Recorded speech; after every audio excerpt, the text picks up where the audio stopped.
김어준의 뉴스 공장.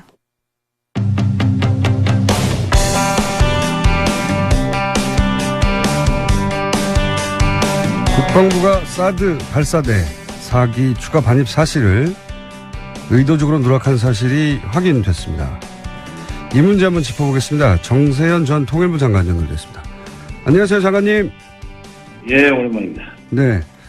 까칠하신 분인데 제가 어렵게 연결했습니다. 감사합니다.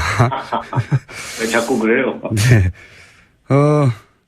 장관님은 이제 국무위원도 경험을 하셨고, 오랜 공직자로 계셨기 때문에, 그 대통령이 이제 정부, 초기에 국방부로부터 이런 중대한 사안에 제대로 보고를 받지 못했다 하는 것이 어떤 의미인지 잘 아실 것 같은데, 이 의미를 좀 해석해 주십시오. 이게 어떤 일로 받아들여야 됩니까?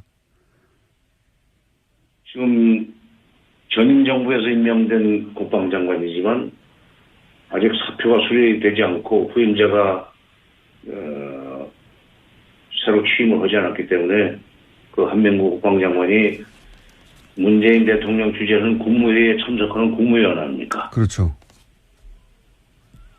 그러면은 그리고 장관은 대한민국 정부의 장관이고 국무위원이지 박근혜 정권의 국무위원이나 무슨 문재인 정권의 국무위원 이렇게 성격 규정이 되질 않아요. 그렇죠. 예. 그러니까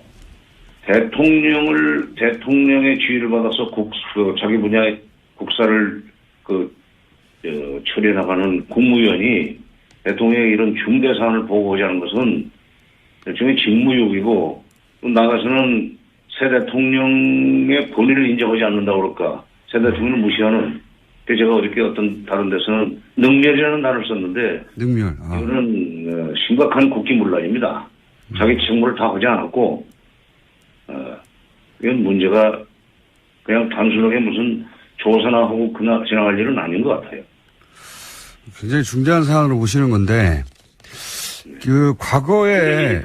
이런 일이 다시 일어나면 절대 안 되니까. 그렇죠. 예. 과거에 이런 비슷한 사례라고 할 만한 것이 있었나요? 혹시 기억하시기에? 저는 제가 과문한 탓인지 모르지만, 예. 1948년 대한민국 정부 수립에 이런 일은 처음인 것 같은데요. 이렇게 사소한 무슨 예산 집행 문제라든지 이런 거란 몰라도, 예. 이건 국가 안보와 관련된 사안 아닙니까? 네네. 더군다나 지난 대선 과정에서도 가장 중요한 이슈였는데, 이걸 실수로 뺀 건 아닌 것 같고요, 분명히. 더군다나. 의도성이 있다고 봐야죠. 예, 의도성이 있다고 볼 수밖에 없는 게 초안에는 있었다는 거 아니겠습니까? 그렇다가 중간에 이제 강독, 그 부분을 읽고 서로 이제 첨삭하는 과정에서 삭제됐다고 하는 건데, 그런 조사 결과인데, 이게 이제 이해할 수 없는 것은 왜 그랬을까 하는 거거든요. 어떻게 추정하십니까? 왜 이랬을지, 의도가 있다면? 실무자들 입장에서는 그러니까 원래 그게 이제 6기가 한 세트입니다. 네네. 예. 근데 이제 2기는 먼저 지난번에 들어온 것이 이미 알려졌지만 4기가 들어오면 한 세트가 들어오는 게 마무리가 되는데, 예. 이거를 숨기고 넘어가려고 했다고 봐야 되는 거죠. 그러니까 실무자들 입장에서는 이거는 사실대로 보고를 해야 된다. 새 대통령한테 보고를 해야 된다고 생각을 했고, 실무자들이 그러니까 일종의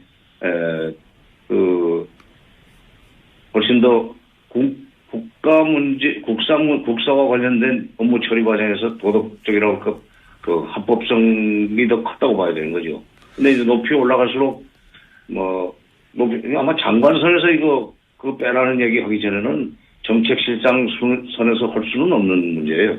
정책실장이 있습니다. 중장급이죠. 네. 그건 장관선에서 빼라고 해야 빼는 거지, 이걸 사안을 보고했던 정책실장이 감히 할 수 있는 일이 아니에요. 실무자들이 할 수 없는 일이다, 도저히. 예. 그럼요. 실무선에서 할 수 있는 일이 아니에요.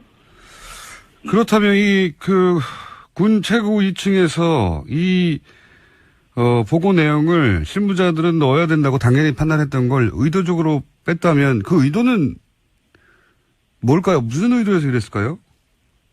그러니까 보고하지 않고 나중에 자기도 이제 물러나고, 지금 국방장관도 물러나고 새 장관 들어온 뒤에 이제 사실이 밝혀진다 한들 예. 이게 기정사실화 되는 거죠. 그렇게 되면. 예. 그러니까 사드 배치를 차기 정부로 넘기라고 했던 문재인 후보, 지금 이제 대통령 당선됐습니다만 예.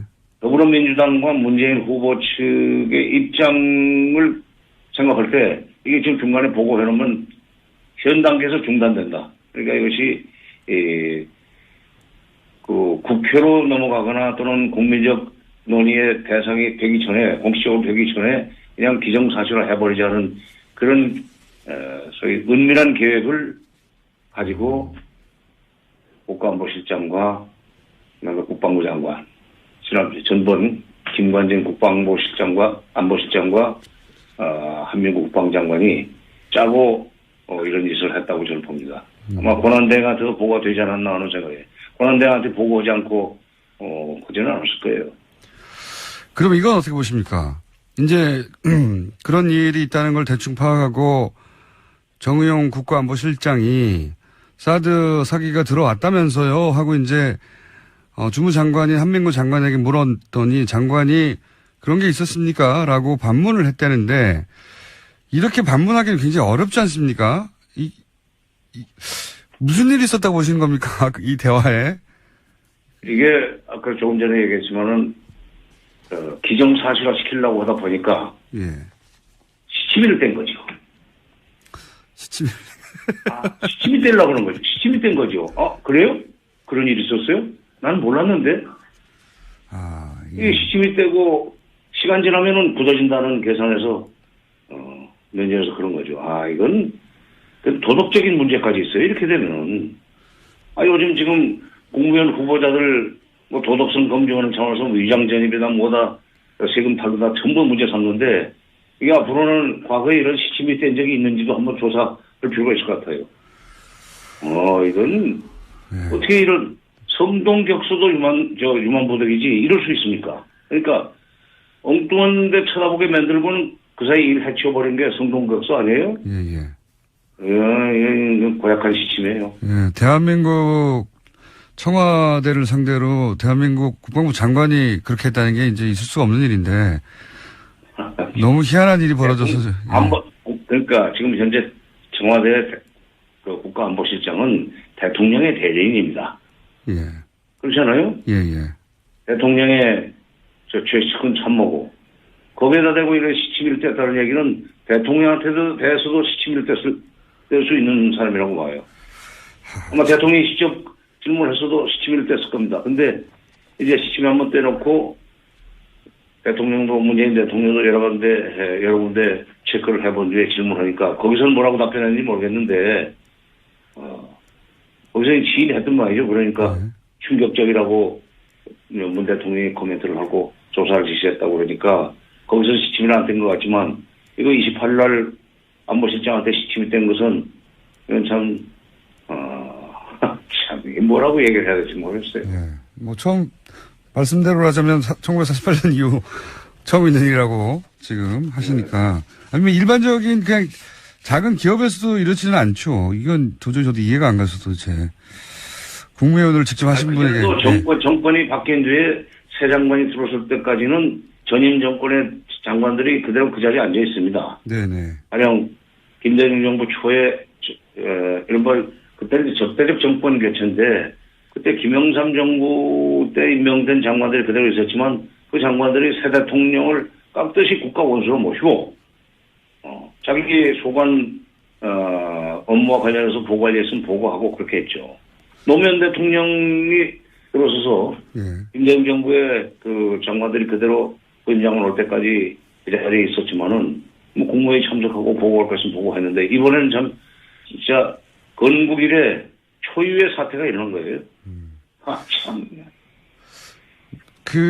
예를 들어서 노무현 대통령으로부터 이명박 대통령으로 넘어가는 그 시기에 기준으로 비춰보자면 그럴 때 이런 일이 유사한 일이라도 있었나요? 그때도 마찬가지로. 네, 그때 뭐 이명박 정부 때 그런 일이 이명박 정부 넘어가면서 그런 일이 있었으면은 벌써 이렇게 난리가 났겠죠. 언론에 보도가 됐을 텐데 없었지 않습니까?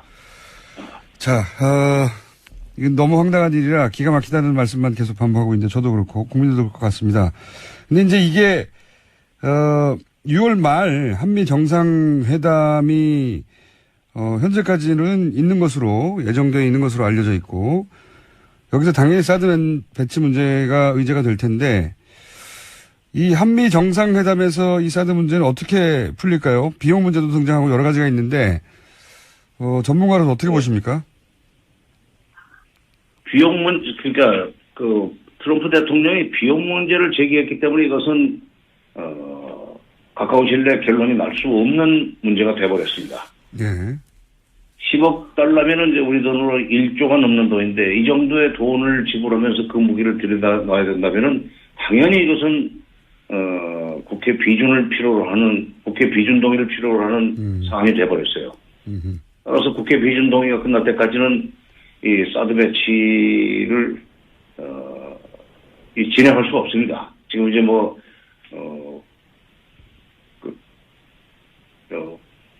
여러 가지 기계들을 들여다 놨다고 하지만 배치를 계속할 수도 없고 운영은 더더구나 할 수 없고 이렇게 돼 있어서 시간이 걸리는 문제고 정상회담에서 미국에서는 아마 이제 비용 문제 제기하겠지만 비용 문제는 비용 문제대로 협상을 해 나가고 네.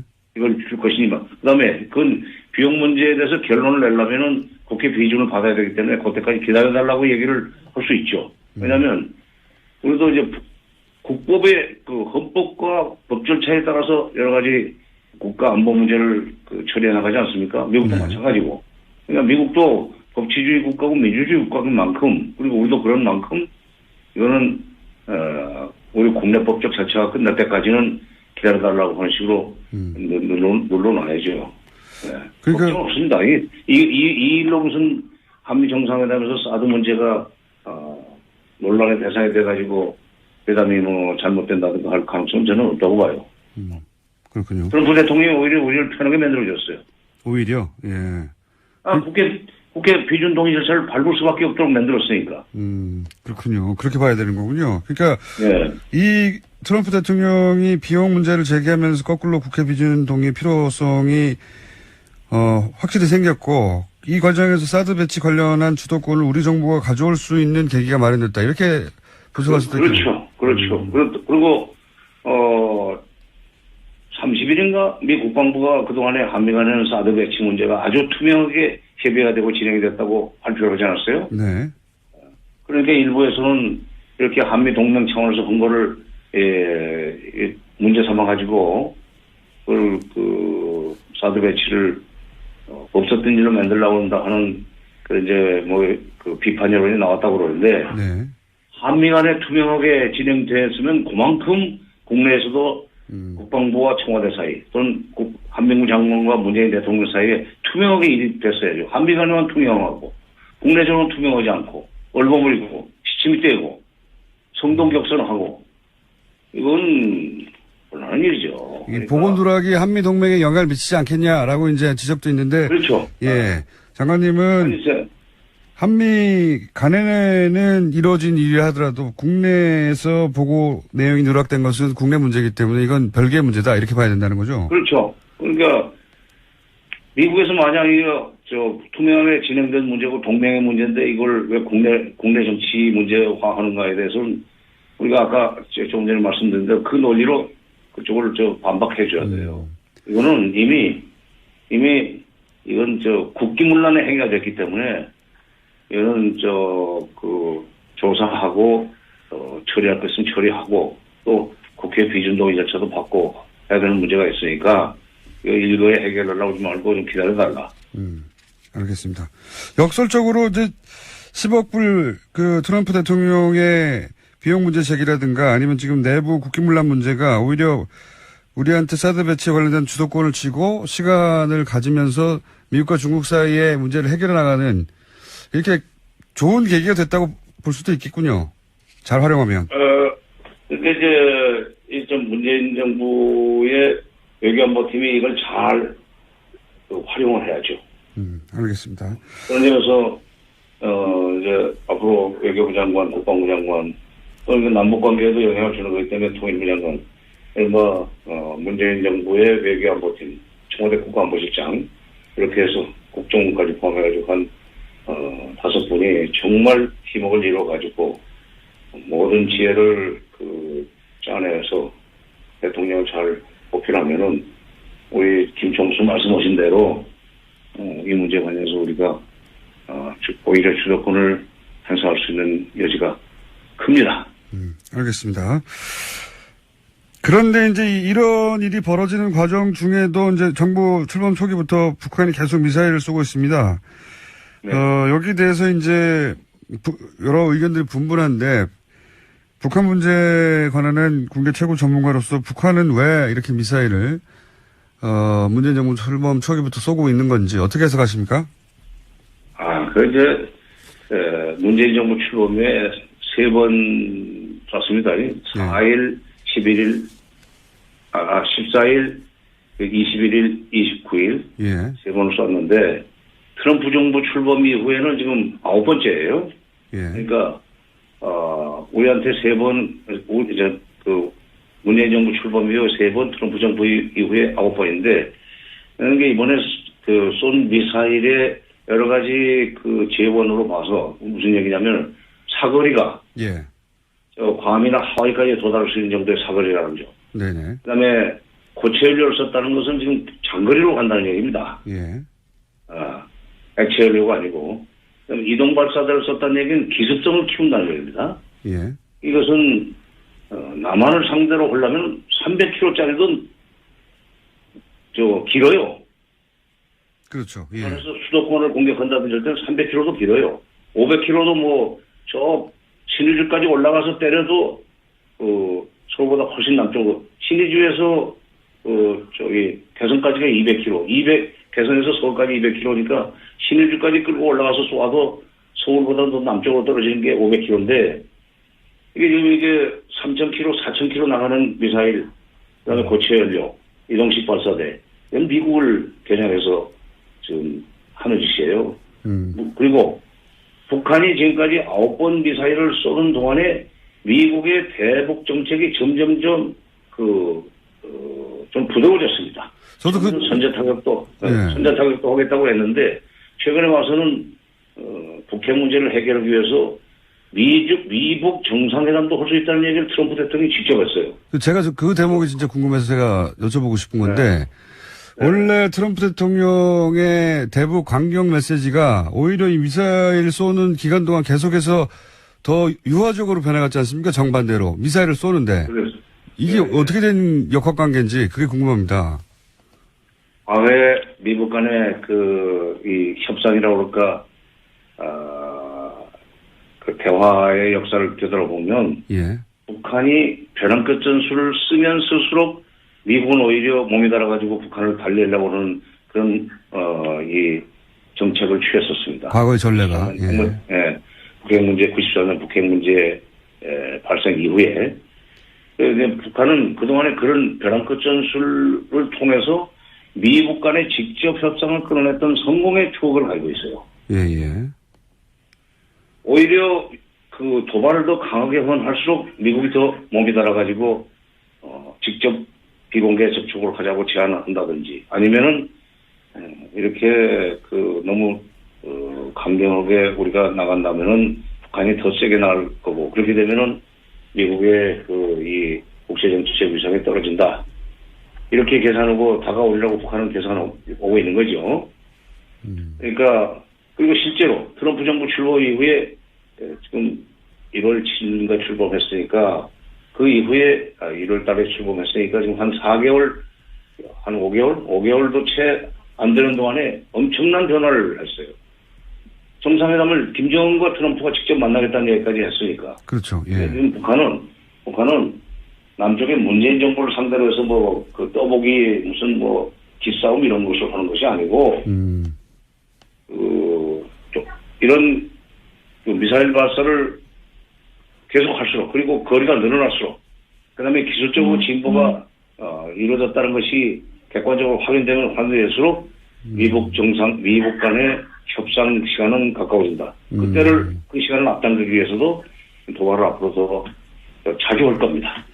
그렇군요. 그러니까 북한 입장에서는 북미회담의 의지가 미국에 있는 것으로 보고, 예, 의지가 있다고 보고, 그렇다면은, 우리 미사일의 성능이 이렇게 점점 좋아지고 있으니까 우리 존재를 무시하지 말고 빨리빨리 하자. 그렇죠. 예, 그런 메시지라는 거죠. 예. 미국에 보내는. 그렇죠. 그러니까 미사일, 거리가 늘어나도 미국이 몸달아하고, 지난번에 2006년에 핵실험 하자마자 바로 북한을 제3국으로 불러냈거든요. 비밀리에. 그래서 왜 이러냐, 진짜. 이거 진짜 이런 식으로 하면은, 앞으로 미국 관계는 전망 없다. 그래서 이제 해달라는 거 해줄 테니 일단 협상부터 시작하자. 그래서 대충 원계를 짜가지고 그 이듬해 2월 13일 날 베이징에서 육자들이 만나가지고 이른바 육자회담 2.13 합의라는 걸 만들어냈는데 북한은 그러니까 선미북대와 나머지 육자가 됐건 사자가 됐건 또는 남한도 넣어주는 것도 가능하다는 그런 식의 계산을 하고 있죠. 우리 정부 또는 문재인 정부를 상대로 해서 남한을 상대로 해서 쏘는 거라고 보는 것은 착각이에요. 그렇군요. 그러니까 북한이 오랫동안 미국이 원해왔던 건 사실 좀 단순하죠. 미국이 북한을 멸망시키려고 하지 말고 우리 존재를 인정해달라. 그러기 위해서 평화협정 맺고 뭐 이런 거 아니겠습니까? 우리를 인정해달라고. 그렇죠. 그러니까. 예. 9번 싸운 동안에 미국이 어디까지 얘기했냐면 선제 타격은 물론 안 하고 예. 김정은 체제 붕괴까지도 우리는 안 하겠다. 안 시키겠다라는 얘기를 하게 만들지 않았어요. 그러니까 그러면은 선제 타격 안 하고 김정은 체제 붕괴를 지도하지 않겠다. 그리고 북핵 문제를 풀기 위해서라면은 트럼프가 김정은과도 만날 수 있다는 얘기까지 끌어냈으니 그 시간을 앞당기기 위해서 이제 우리는 맘 놓고 미국으로부터 군사적 공격을 받지 않고 협상으로 갈 수 있고 협상을 통해서 평화협정 같은 것을 받아낼 수 있다고 지금 아마 속으로는 쾌재를 부르고 있을 겁니다. 그럼 북한 입장에서 보자면 쾌재를 부르고 그리고 이제 북미 회담이 뭐 성사될 수도 있고 뭐 트럼프도 이제 뭐 이건 저희 순전히 개인적인 추정입니다만 트럼프 입장에서도 오바마도 못했던 북한 문제를 해결하면 본인이 아무래도 노벨상도 받을 수 있고 뭐 이런 생각도 혼자 할 수 있을 것 같은데 제가 궁금한 건 이렇게 북미 회담을 우리 빼고 이렇게 해버리면 우리는 그럼 어떻게 해야 되는 겁니까? 이제 이른바 코리아 패싱 옛날 용어로 쓴다면 통미봉남인데 요즘은 영어로 돼요. 코리아 패싱이라고 한국 제끼고 하는 거. 우리는 그렇다고 북핵 문제라든지 또는 미사일 문제를 가지고 직접 우리가 북한과 협상을 하겠다고 나설 수 있는 그런 상황은 아닙니다. 어차피 저것은 국제적인 문제가 돼 있고 타자가 풀어야 될 문제이기 때문에 남북 간에는 통미봉남이나 코리아 패싱을 면하기 위해서 북한과 대화가 될 수 있고 협력이 될 수 있는 영역에서 남북관계를 열어나가야 돼요. 예를 들면 민간 차원의 교류 협력을 활성화하거나 또는 북한에게 실질적으로 도움이 될 수 있는 경제협력 같은 거 이걸 이슈로 해가지고 당국간 회담을 여는 당국간 회담의 이 당국 접촉과 대화를 열어나가는 그런 식으로 한다면은 미국 간에는 그 문제를 핵과 미사일 문제를 주로 하는 양자회담을 하겠지만 남북 간에는 이 경제라든가 사회문화 교류 협력을 주로 하는 접촉과 대화를 통해서 그 미북 접촉 또는 육자회담에 영향을 미칠 수 있는 우리의 레버리지가 생길 수 있습니다. 그렇게 되면 결국 우리는 코리아 패싱이나 통미봉남을 비껴가고 그리고 막상 이제 육자회담이 열리게 되면은 오히려 거기서 우리가 이 조정자 역할을 할 수 있는 여지가 커진다고 봐요. 과거에 남북 관계가 좋을 때, 남북 간의 관계가 긴밀해지고 교류협력이 활성화됐을 때 육자회담에서 북핵 문제 해결의 로드맵이라고 하는 9.19 공동성명을 만들어내지 않았습니까? 그건 남북 관계가 그렇게 활성화되지 않았으면 나올 수 없는 그 합의서였어요. 이게 직접 그러니까 미북 대화에 우리가 빠진다고 걱정할 건 없고 잠시 우리는 다른 데서 남북 관계를 발전시켜 나가다가 이제 북핵 문제나 미사일 문제를 본격적으로 협의하는 육자회담이 열리면 그때는 우리가 발언권을 행사할 수 있을 겁니다. 알겠습니다. 오늘 말씀 여기까지 듣고요. 한미 정상회담 또 가까워지면 연결 한번 더 하겠습니다. 오늘 말씀 감사합니다. 예. 지금까지 정세현 전 통일부 장관이었습니다.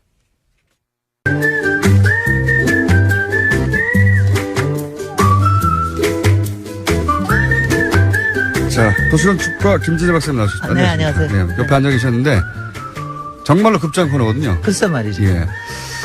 그렇게 하시면 안 돼.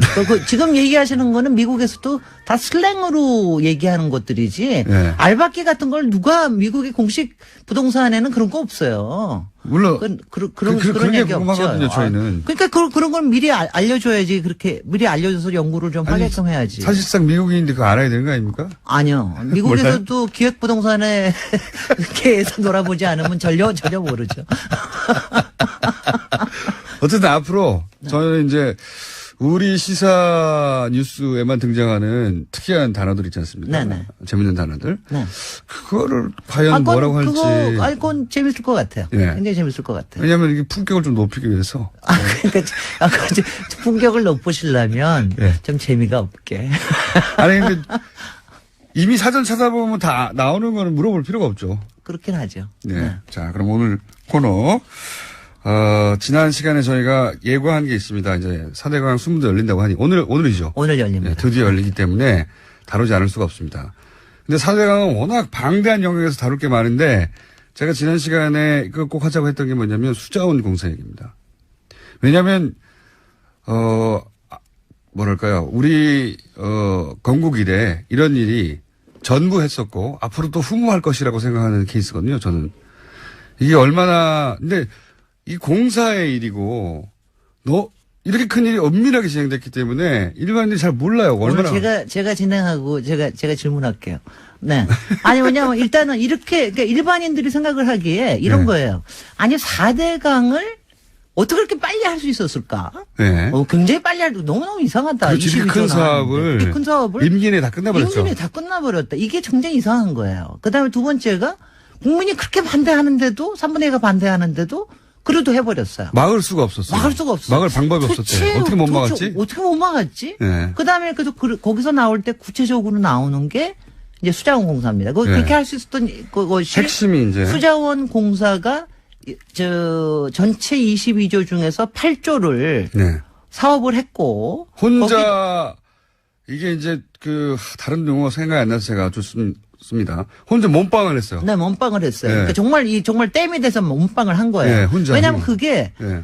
이거는 국가에서 필요한 사업이라고 하면 국가 재정 사업으로 해야 원칙인데 국가 재정 사업이 아니라 수자원 공사의 자체 사업으로 한 겁니다. 그러니까요. 그러니까 8조를 이게 왜 8조가 이상하냐 하면은 여기가 자산 규모가 10조예요. 예. 연간 매출이 한 2조밖에 안 됩니다. 게다가 이곳은 빚을 질 리가 없는 곳이었어요. 그러니까 빚이요 16%인데 그러니까 요 정도밖에 안 되던데요. 네. 그리고 연간 이익이래봐야 한 1,500억 원? 요 정도밖에 안 되는데 갑자기 8조를 맡겠다고 나섰어요. 자기들이. 너무 이상하지 않아요? 너무 이상하죠. 아니 그러니까 저거 하는 거 이거는 돌지 않았냐 하는 거하고 이거는 경영평가에서 이런 거는 뭐 D 정도가 아니라 완전히 F 맞아야 되는 거고 예. 이거 아니냐. 근데 왜 그랬을까? 공사가 자기 자산을 다 까먹고 네. 그리고 엄청난 지금 빚이 얼마죠? 지금 현재 12조 5천억 원입니다. 그러니까요. 네. 빚을 12조나 질 만한 사업을 수공이 나서서 한다는 자체가 말이 안 되잖아요. 네. 만약에 수공이 이런 짓을 한다고 했으면 정부에서 정부부터 말려야지. 니는 미쳤냐라고 해야 할 일이거든요. 글쎄요. 근데 어떻게 이렇게 가능해요? 그러니까 말이죠. 이게 네. 왜 이렇게 가능했는가. 그걸 설명해 주셔야 돼요. 설명을 진짜 설명하시고 싶어서 난리인데 왜 제가 좀 물어보면 설명 좀 해주세요. 네. 요거 전초전이 있었습니다. 그러니까 대운하를 못한다 그러면서 뭘 하나 있었냐면 경인운하를 다시 살려냈어요. 예. 그래서 아라뱃길을 한다고 그랬습니다. 예. 아라뱃길이 한 2조 2천억 원 되는 사업이에요. 이거를 수공이 하겠다고 나섰어요. 이것도 예. 나서게 만들었어요. 근데 그때까지는 그래도 뭐 수공에서 왜냐하면 경인운하는 주변에 개발도 좀 있고 그러니까 할 수도 있겠지 이러고서 대충 넘어가 줬어요. 네. 그게 이제 문제가 됐습니다. 네. 때는 2009년이에요. 예. 2009년이면은 이제 이명박에서 자기는 대우나 안 하겠다. 네. 이제 4대강 복원을 좀 해볼까? 살리기를 할까? 이렇게 하면서 밑에서는 4대강 마스터 플랜을 세워놨을 때입니다. 예. 이때가 이제 14조에서 22조까지 규모가 늘어났을 때. 예. 그래가지고 이제 이거를 하기는 해야 되겠는데 한꺼번에 돈을 이렇게 많이 집어넣는다 그러면 도저히 안 되겠으니까 이제 뭐를 누가 쓴 거죠. 그래서 이 8조는 주로 이제 8조가 나오는 건 큰 대형 보트를 만드는 사업이 많은데 예. 이거는 수공에서 자체 사업으로 하는 거로 한다라고 이제 일단은 떠본 거예요. 수공에다가. 예. 그러니까 수공에다 뜨면은 누가 이걸 물어보겠습니까? 국토부 장관이 물어보죠. 예, 예. 당시에는 공교부 장관이었을 거예요. 정종환 장관이 수공에다 물어봤습니다. 예. 니네 이거 하면 수 있어? 어떻겠느냐. 예. 그랬더니 어떻게 대답했겠어요? 처음에는 할 수 없다고 했겠죠. 당연히 했죠. 자기네들은 예. 못하는 거죠. 정부의 법률공단에 물어보고 자기네들도 법조 자문이 있잖아요. 거기서 네. 다 해가지고 서류까지 이렇게 만들었어요. 우리는 이거는 못할 일입니다. 경영적인 거로만 못할 뿐만이 아니라 이건 수공의 업무 특성상 예. 수공의 특수법에 의해서 만들어진 거거든요. 수공이 할 일도 아니다. 할 일이 아니다. 예. 이거는 한다라 그러면 도저히 이거는 할 수가 없는 일입니다. 한다 그러면 자기네들이. 근데 이제 수공의 사장이 그때 당시에 국토부 출신의 차관이었습니다. 예. 김건우 사장이었는데. 차관 출신의 사장이었는데. 예. 사장이었는데 그 못한다고 6월 달에 얘기를 했어요. 당연히 못한다고 했겠죠. 그러고서 이제. 미치지 않고서요. 그리고 이제 9월 달까지 가기 시작을 하면 이제 예. 9월 달이 되면 이제 무슨 일이 벌어지냐면 곧 정기국회가 열리고 이제 국감이 벌어지고 네. 이제 난리가 날 때문에 그 전에 이걸 이제 막 마무리를 해야 되잖아요. 예. 그래가지고 무슨 짓을 할게요? 무슨 짓 했습니까? 무슨 짓을 할게요? 이명박 정부에 지금 이제 바로 이낙연 총리가 이번에 들어오셨으니까 분명히 하실 텐데 국가정책조정회의라는 게 있어요. 네. 이거는 국무총리가 주재하는 회의입니다. 정책 조정을 하는 거죠. 정책 네. 조정하는 겁니다. 특히 여러 부처들이 관여된 일들을 네. 여기서 조정을 합니다. 여기는 이제 관련되는 장관들 그다음에 그 수석들 청와대 네. 수석들이 이제 다 들어와 가지고 회의를 하는데 굉장히 힘센 회의입니다. 네. 굉장히 힘센 회의입니다. 아마 가장 센 회의 중에 하나일 네. 거예요. 여기에서 9월 25일 날 여기서 니네가 해라. 의결을 합니다. 아니 니네가 그렇게는 못하죠. 그렇게 못하죠. 니네가 합니다. 왜냐하면 예. 수공의 선명히 얘기된 게 자기네들은 자기네들은 못하는 것뿐만이 할 일이 아니라는 거냐. 이건 도저히 경영적으로 할 이걸 일이 하면 없어요. 망한다고 망한다. 했잖아요. 우리는 예. 우리가 도저히 안 망하죠. 하. 그러니까 예. 뭐라고 얘기를 했냐면은 공사채를 발행을 해서 사업비를 조달하되 예. 그 기간 동안에 생기는 금융 비용이 있을 거 아니에요. 이자 이자 비용. 이자는 국고에서 지원을 해주겠다. 예. 그리고 이 사업이 끝날 때, 예. 그러니까 뭐 한 4, 5년 더 걸릴 거 아니겠어요? 끝날 때쯤 해서 수공에 일단은 부대 사업권을 주겠다.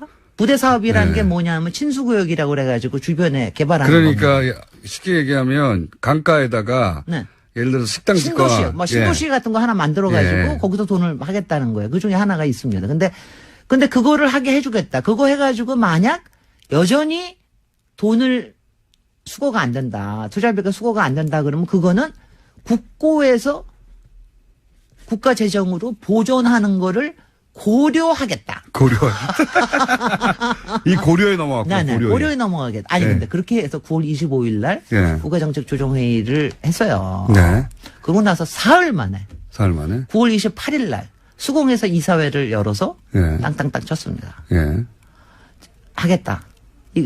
그래서 그거 하나 믿고 수공에서 여태까지 그렇게 이자 달라고 그러고 지금도 원금 우리 도저히 상환 못하니까 국가 재정으로 해달라 이러고 얘기를 하는 겁니다. 네. 그러면 이럴 때 어떻게 해야 됩니까? 근데 이제 여기서 정말 그러니까 요거를 그냥 이게 크게 보면 이런데 이때 역할이라고 하는 게 수공에서 이사회에서 의결을 하려고 그러면 누가 필요해요?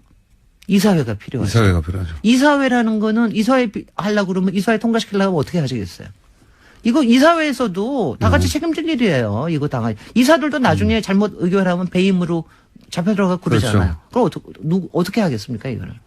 이사회에서 이 사안을 통과시킬 때 우리가 책임지지 않는다는 보장을 해달라고 했겠죠. 그래서 아까 이제 국가정책조정회의라는 예. 걸 했고, 그다음 그래도 이게 확실하지가 않으니까, 그러니까 이사들을 바꿉니다. 이사들이 마음 먹은 대로 잘 안 되잖아요, 솔직히. 정상적인 이사라면 안 되죠. 정상적인 뭐 서울대 이사회든 이화여대 네. 이사회든 이사회를 갖다가 수공의 이사가 13명이에요. 네. 근데 그중에 6명이 내부고 7명이 외부예요. 그렇게 네. 한 이유가 있습니다.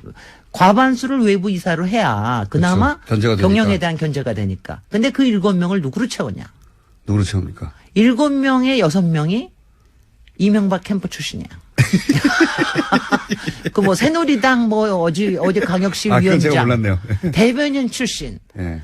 뭐 교수는 무슨 국가 운하 기획단 연구 교수. 아하. 그 7명을 다 저 이명박 측근으로 채웠습니다. 워낙 꼼꼼한 분이라서. 놀라운 거예요. 예. 이것도 서너 달 전에 다 채워놨어요. 그거 얼마나 다 꿨어. 꼼꼼합니까? 그러니까 미리 이 계획성, 이 계획성을 성실함. 가지고 다 채워놨어요. 근데 예. 이거를 지금 그러면 지금 이 상황에 제가 요거를 연구를 그러니까 얼마나 꼼꼼하게 그러니까 수공은 그 다음에 덤탱이를 써가지고 네, 할 얹어 수 없이 다 썼죠. 했고 지금 그래서 빚이 12조가 됐습니다. 빚이 12조가 됐고 이자는 네. 어떻게 매년 받아내는데 원금은 도저히 갚을 길이 어떻게 없고 갚습니까, 이걸 갚을 수가 없어. 아니 도대체 한 해에 1,000억 벌던 것이 8조를 어떻게 갚아요? 아니 물 팔아가지고 봉이 김선 단독 그렇죠. 물 팔아가지고 뭘 저기 얼마나 수공은 더군다나 한심한 게 수돗 물값이 사실은 원가에 조금 모자라는 거거든요. 근데 네. 이거를 갖다가 물값을 올리려고 그래. 니네들 맨날 니네들 사생 사업 하려고 그랬던 거 아니야. 이러고 나오니까 물값도 못 올려요. 그러니까 미치겠는 거죠, 자기네들도. 그리고 저는 근데 그때 어떻게 당시 해야 됩니까? 친수 지역에 부동산 개발 허락해 준다는 게 환경적으로도 문제가 있지만. 황현주, 네.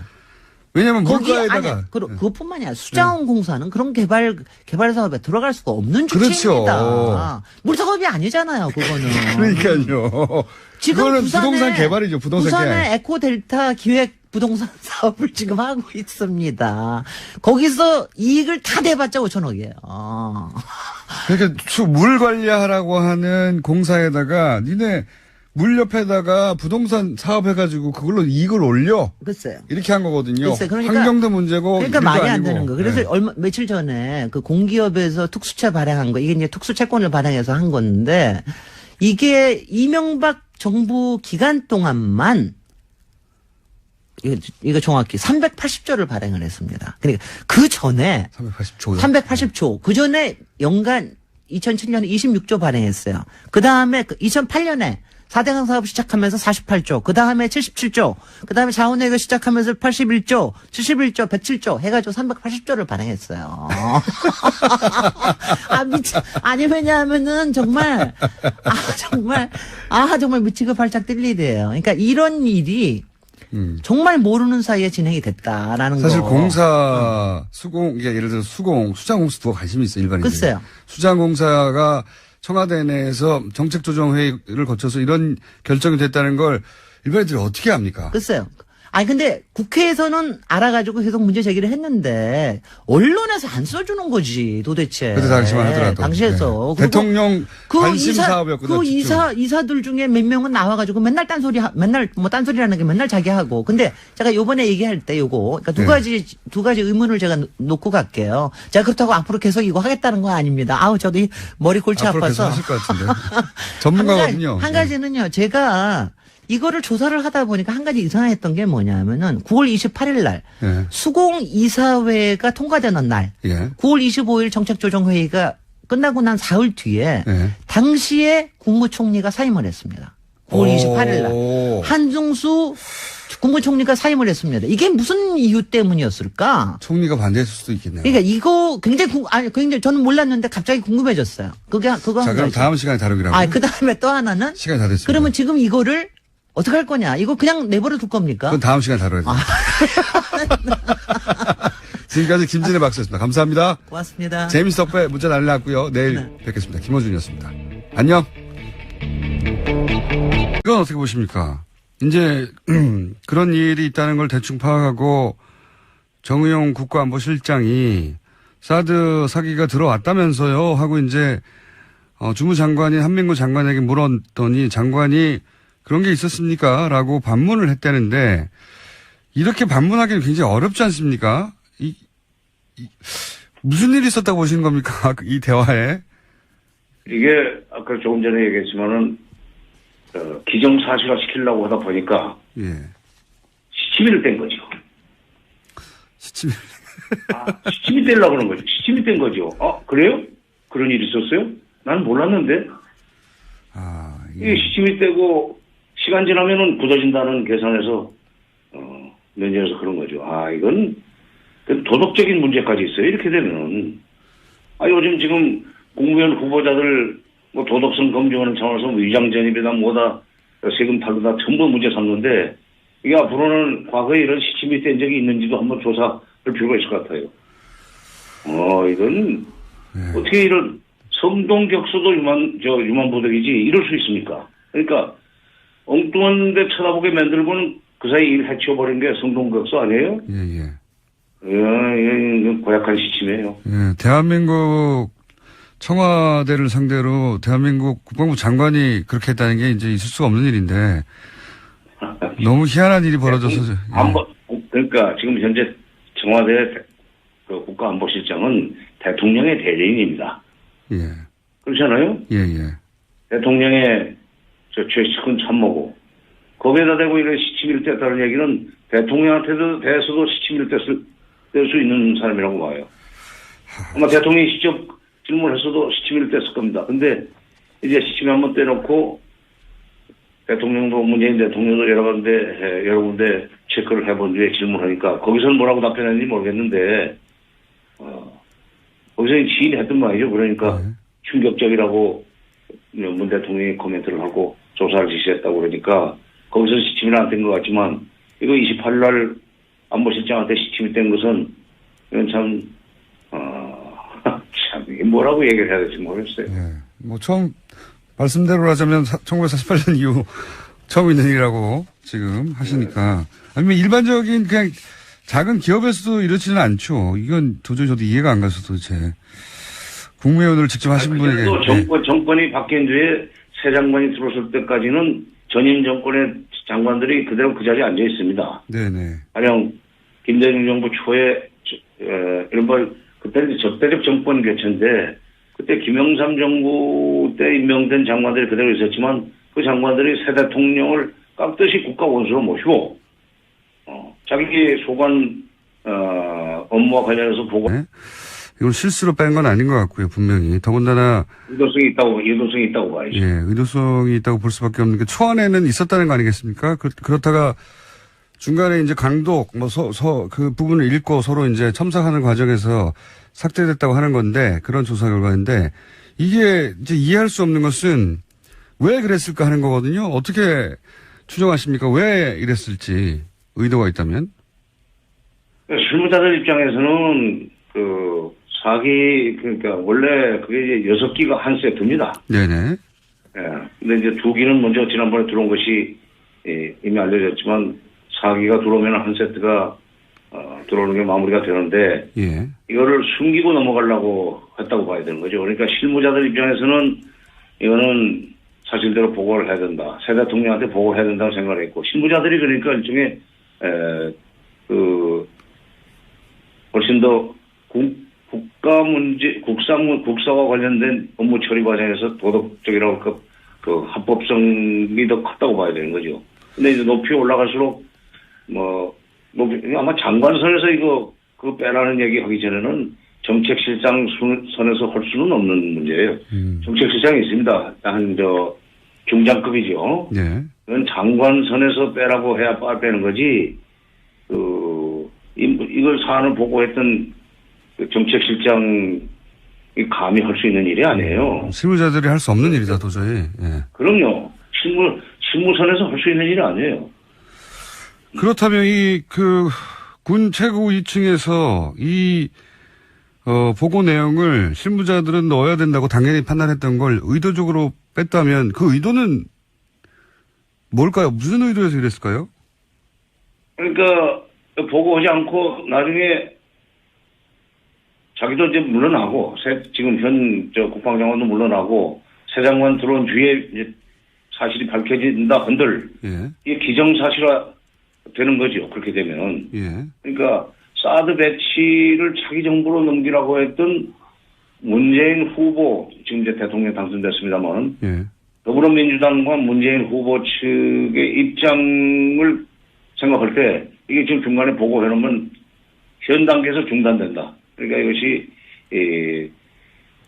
국회로 넘어가거나 또는 국민적 논의의 대상이 되기 전에 공식적으로 되기 전에 그냥 기정사실화 해버리자는 그런 소위 은밀한 계획을 가지고 국가안보실장과 그다음에 국방부 장관 전번 김관진 국방부실장과 안보실장과 한민국 국방장관이 짜고 이런 짓을 했다고 저는 봅니다. 아마 권한대행한테도 보고가 되지 않았나 하는 생각에 권한대행한테 보고하지 않고 그러지는 않았을 거예요. 그럼 빨리 했으면 보고하고 그렇게 했죠. 노무현 대통령이 들어서서 김대중 정부의 그 장관들이 그대로 현장을 올 때까지 그 자리에 있었지만은 뭐 국무회의 참석하고 보고할 것은 보고했는데 이번에는 참 진짜 건국 이래 초유의 사태가 일어난 거예요. 참. 예를 들어서 노무현 대통령으로부터 이명박 대통령으로 넘어가는 그 시기에 기준으로 비춰보자면 그럴 때 이런 유사한 일이라도 있었나요? 그때도 마찬가지로. 네, 그때 뭐 이명박 정부 때 그런 일이 이명박 정부 넘어가면서 그런 일이 있었으면은 벌써 이렇게 난리가 났겠죠. 언론에 보도가 됐을 텐데 없었지 않습니까? 자, 이건 너무 황당한 일이라 기가 막히다는 말씀만 계속 반복하고 있는데 저도 그렇고 국민들도 그럴 것 같습니다. 근데 이제 이게 6월 말 한미 정상회담이 현재까지는 있는 것으로 예정되어 있는 것으로 알려져 있고 여기서 당연히 사드 배치 문제가 의제가 될 텐데 이 한미 정상회담에서 이 사드 문제는 어떻게 풀릴까요? 비용 문제도 등장하고 여러 가지가 있는데 전문가로서 어떻게 보십니까? 비용 문제 그러니까 그 트럼프 대통령이 비용 문제를 제기했기 때문에 이것은 가까운 시일 내에 결론이 날 수 없는 문제가 돼버렸습니다. 예. 10억 달러면은 이제 우리 돈으로 1조가 넘는 돈인데 이 정도의 돈을 지불하면서 그 무기를 들여다 놔야 된다면은 당연히 이것은 국회 비준 동의를 필요로 하는 사항이 돼버렸어요. 따라서 국회 비준 동의가 끝날 때까지는 이 사드 배치를 진행할 수가 없습니다. 지금 이제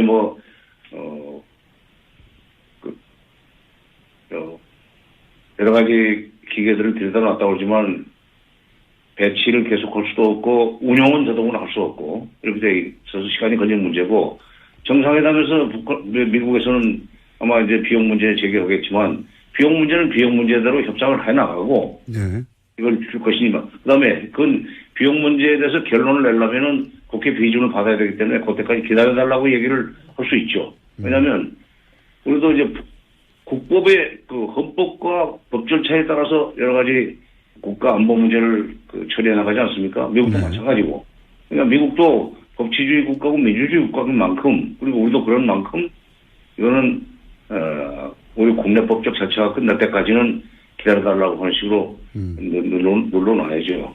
네. 그러니까 걱정 없습니다. 이 일로 무슨 한미 정상회담에서 사드 문제가 논란의 대상이 돼가지고 회담이 잘못된다든가 할 가능성은 저는 없다고 봐요.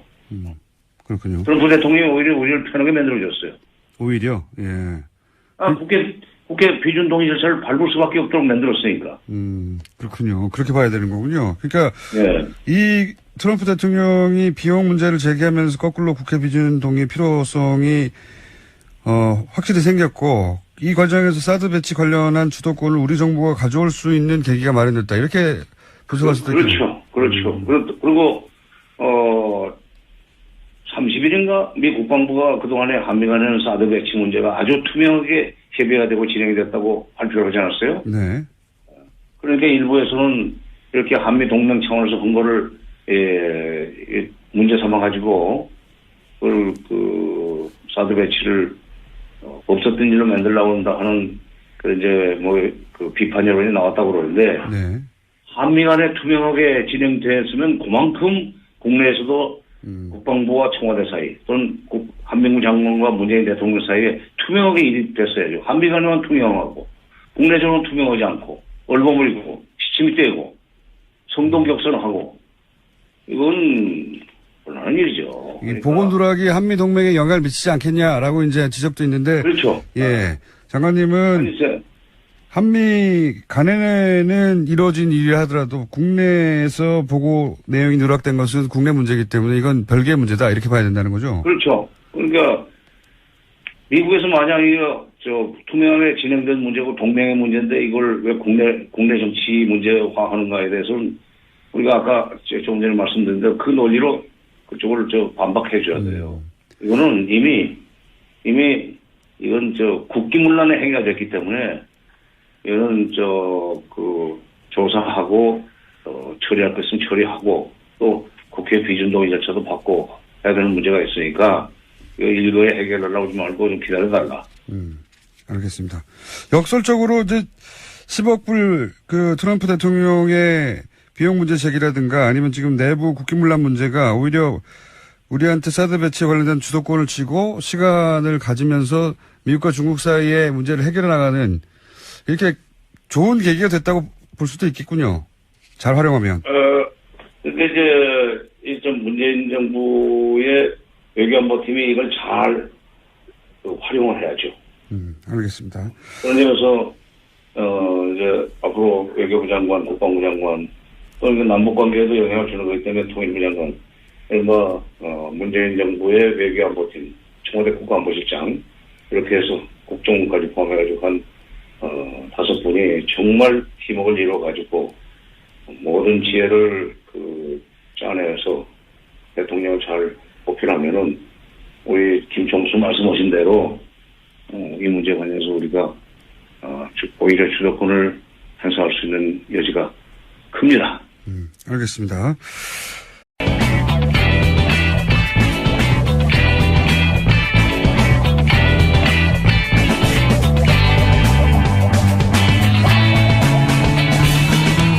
김어준의 뉴스공장.